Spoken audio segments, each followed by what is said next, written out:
கர்த்தருக்கு காத்திருந்து கழுகு போல் பலன் அடைந்து. Praise the Lord dear friends, கர்த்தருடைய நாமத்துக்கு மகிமை உண்டாவதாக. இந்த அருமையான நாளிலே இந்த மாதத்திற்கான தேவனுடைய வார்த்தையை நான் உங்களோடு பகிர்ந்து கொள்வதிலே மிகுந்த மகிழ்ச்சி அடைகிறேன்.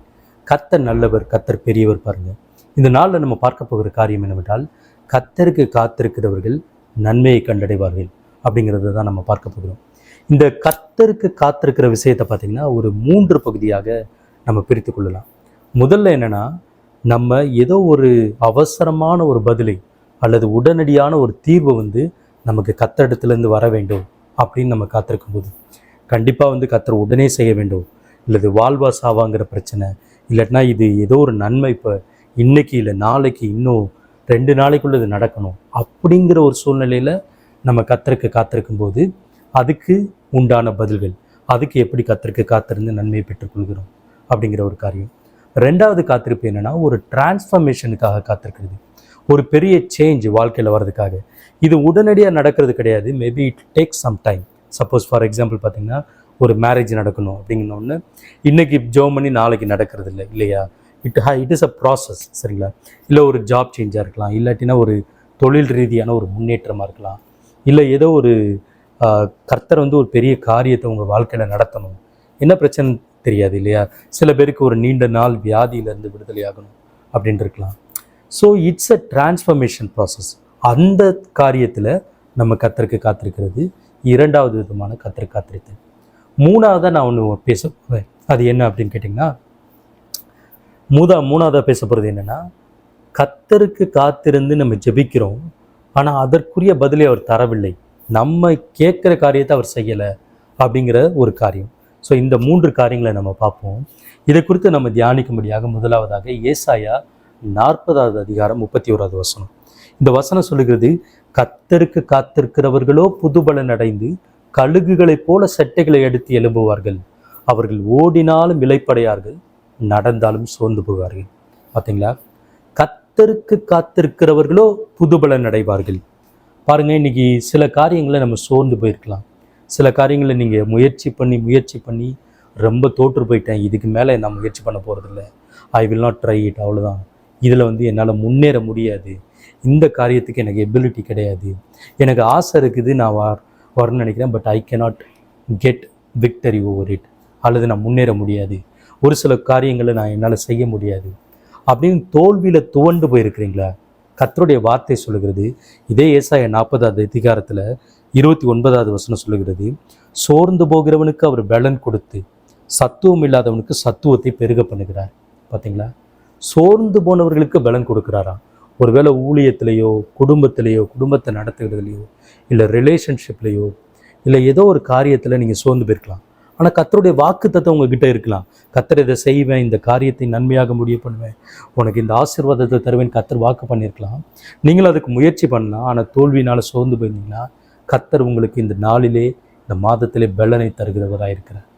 உங்களுக்கு அந்த வாழ்க்கையை தருகிறவராய், உங்களை ஆசீர்வதிக்கிறவராய், உங்களை மகிழ பண்ணுகிறவராய் இருக்கிறார். சோர்ந்து போகிறவனுக்கு அவர் பலனை தருகிறவர், சத்துவம் இல்லாதவனுக்கு சத்துவத்தை தருகிறவர். அதே மாதிரி பார்த்திங்கன்னா, சில நேரங்களில் ஊழியங்களில் சோர்வு வருகிறது. ரொம்ப நாள் நீங்கள் ஊழியம் செய்யலாம், ஆனால் ஒரு சோர்ந்து போய் விட்டுருக்கலாம். இல்லை ரொம்ப நாள் தொழில் செய்யலாம், சோர்ந்து போய் விட்டுருக்கலாம். ரொம்ப நாள் ஏதோ ஒரு காரியத்தை செய்கிறீங்க, ஆனால் பெரிய பலன் இல்லாதனால சோர்ந்து போய் விட்டுருக்கிறீங்க. அந்த வசனம், கர்த்தருடைய வசனம் 30வது வசனம் சொல்லுகிறது, இளைஞர் இளைப்படைந்து சோர்ந்து போவார்கள், வாலிபரும் இடறி விழுவார்கள், கர்த்தருக்கு காத்திருக்கிறவர்களோ புதுபலன் அடைந்து எழும்புவார்கள் என்று சொல்லுகிறது. பார்த்தீங்களா, கர்த்தருக்கு காத்திருக்கிறவர்கள் புதுபலன் அடைவார்கள். ஒருவேளை யங் பிளட்டு, ஃப்ரெஷ் பிளட்டு, உங்களோட ஃப்ரெஷ்ஷாக வரவங்க, நிறைய எனர்ஜியோடு வரவங்க, அவங்க கூட சோர்ந்து போயிடலாம் உங்களுடைய காரியத்தில். ஆனால் நீங்கள் கர்த்தருக்கு காத்திருப்பீர்களானால் அவர் உங்களை மிகவும் பலனடை செய்வார். அதை தான் அந்த வசனம் சொல்லுகிறது. கர்த்தருக்கு காத்திருக்கிறவர்கள் அவர்கள் ஓடினாலும் இளைப்படையார்கள், நடந்தாலும் சோர்ந்து போவார்கள் என்று சொல்லியிருக்கிறது. சரி, இப்போ நம்ம எதுக்கெல்லாம் கர்த்தருக்கு காத்திருக்கிறோம்? நான் சொன்னது மாதிரி முதல் காரியம் பார்த்திங்கன்னா, சில நேரங்களில் உடனே பதில் வேணும். ஒருத்தர் மரண படுக்கையில் இருக்கிறாரு, அவருக்கு உடனே சுகம் வேணும், இன்றைக்கோ நாளைக்கோ இல்லை இப்போவே ஒரு சுகம் வேணும் அப்படிங்கிறது இம்மீடியட் சொல்யூஷன். அதுக்காக நம்ம கர்த்தருக்கு காத்திருக்கலாம். 1 மணி நேரம் காத்திருக்கலாம், 2 மணி நேரம், 3 மணி நேரம், 24 மணி நேரம், இல்லை 48 மணி நேரம், இல்லை 2 நாள், 3 நாள், 1 வாரம் வரைக்கும் கர்த்தரை விடாமல் பிடித்து கொண்டு காத்திருந்து பெற்றுக்கொள்கிறது. அது உடனடி ஒரு கர்த்தருடைய அற்புதத்தின் காரணம் உடனடியாக செயல்பட வேண்டும். God has to intervene and deliver us அப்படிங்கிற ஒரு சூழ்நிலையில் இந்த வசனத்தை நீங்கள் பொருத்தலாம். கர்த்தருக்காக காத்திருங்க.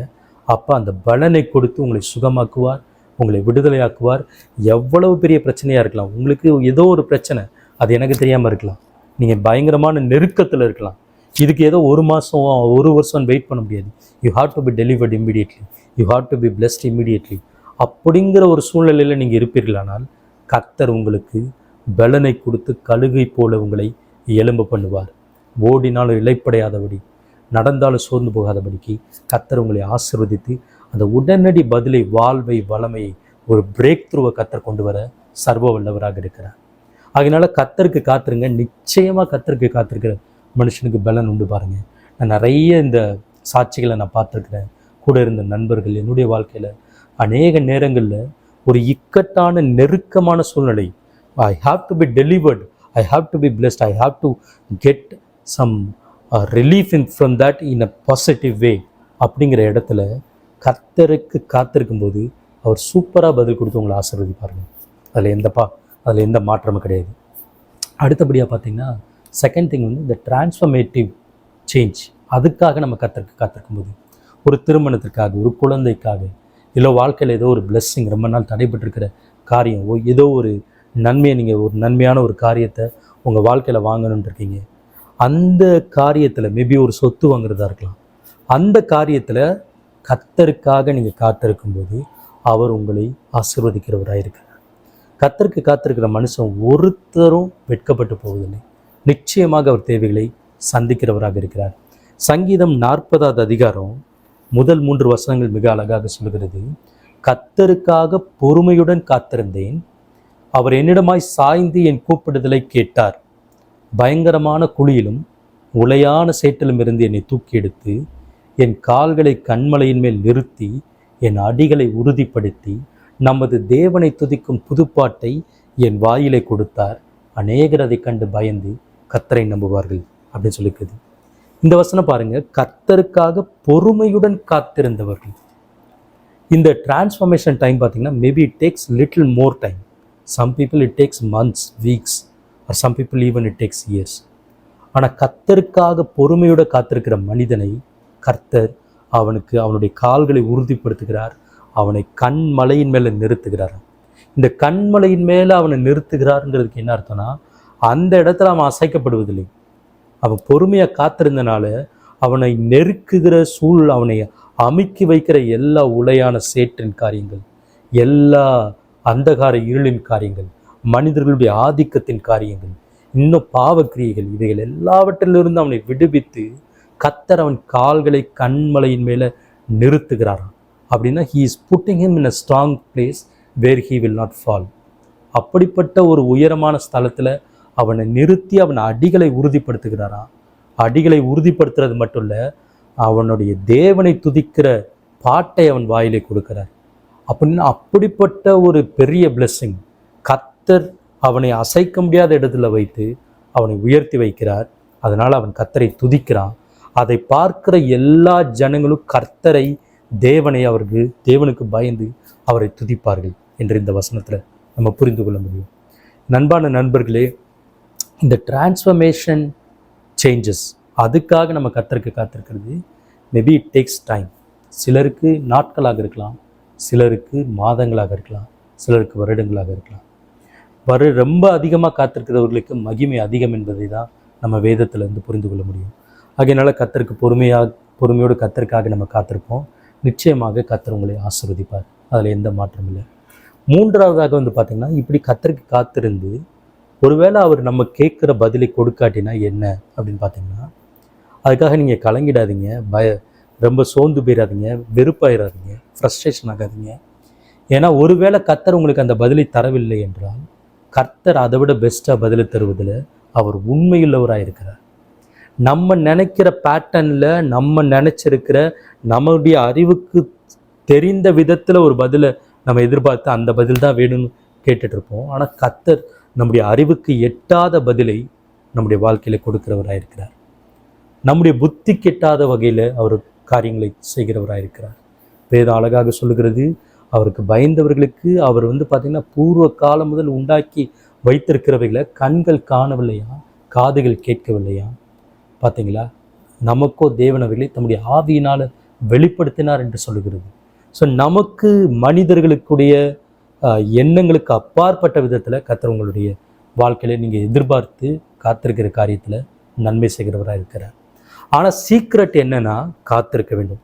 உடனடி காரியங்களுக்கானாலும் சரி, டிரான்ஸ்ஃபர்மேஷன் காரியங்களுக்கானாலும் சரி, பதில் வருதோ வரலனாலும் சரி, நாம் கர்த்தரிடத்தில் தொடர்ந்து காத்திருந்து ஜெபித்து அவருடைய சமூகத்தில் காத்திருக்கும்போது கர்த்தர் அதிசயமாய், ஆச்சரியமாய், அபிஷேகமாய், கிருபையாய், அன்பாய், தயவாய், மகா வல்லமையாய், பராக்கிரமமாய் உங்கள் வாழ்க்கையிலே அவர் வைத்திருக்கிற காரியங்களில் நிச்சயம் செய்வார். ஏனென்றால் கர்த்தர் உண்மையுள்ளவர், கர்த்தர் நல்லவர். கர்த்தர் தாமே உங்களை ஆசீர்வதிப்பாராக. ஜெபத்தோடு முடிப்போம். நன்றி ஆண்டவரே, இந்த அருமையான ஜீவனுள்ள வார்த்தைகளுக்காக உமக்கு ஸ்தோத்திரம்பா. கர்த்தாவே, உமக்காக பொறுமையோடு காத்திருக்கிறோம் ஆண்டவரே, உமக்காக காத்திருக்கிறோம் ஆண்டவரே.